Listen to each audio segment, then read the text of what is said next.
welcome to Insights on Thursday, April the 3rd, 2025.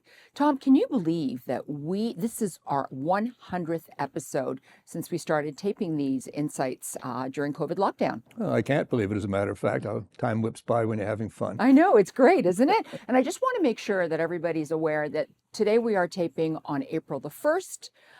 So this is pre-tariff. And I just want to get a feel for your thoughts of what's going on right now. Well, when I get up every morning, I have two questions. Number one, what part of me is going to hurt today? Number two, what's the president going to come up with today? We've been dealing with a lot of uncertainty, a lot of intimidation, a lot of threats to the systems that we've got used to. I think it'll be helpful, no matter how good or bad it is. I think it's going to be a little bit more moderate than he said originally. I think adults have got a hold of the president and said that, it's going to really cause this or that type of damage. It'll be interesting to see, but my guess is as bad as everyone else's. What I can say is if you remove a degree of uncertainty, no matter how bad it is, then we can work with that. It will adjust around it. It's like running a company where you're going to lose a big customer. Sooner or later, you'll work around it. And that's what's going to happen here. But I think it's going to be more moderate than he has been saying. Maybe that's my hope, my wish, whatever. So I think that clarity will be very helpful for us.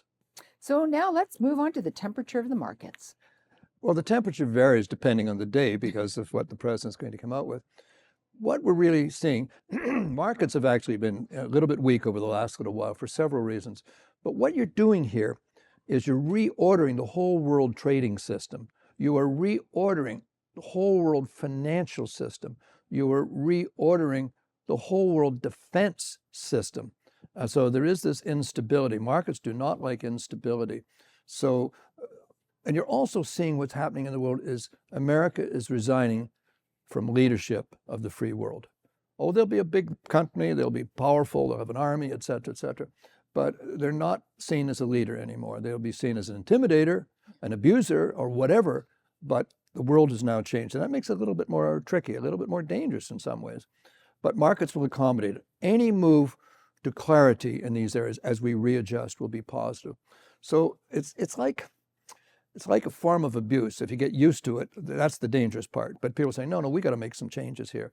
And Canada has had a wake-up call. We've got to grow up and have some adults in the room and start to build our own country and not look down south to what should we do next. So I think essentially it's positive. I think it'll be good for markets after a period of time as we readjust to what we're good at and what we can what we can achieve in the world.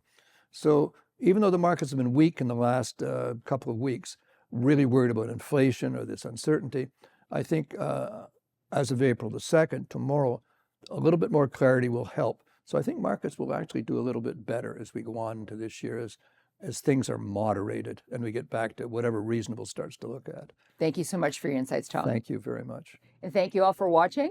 Bye for now.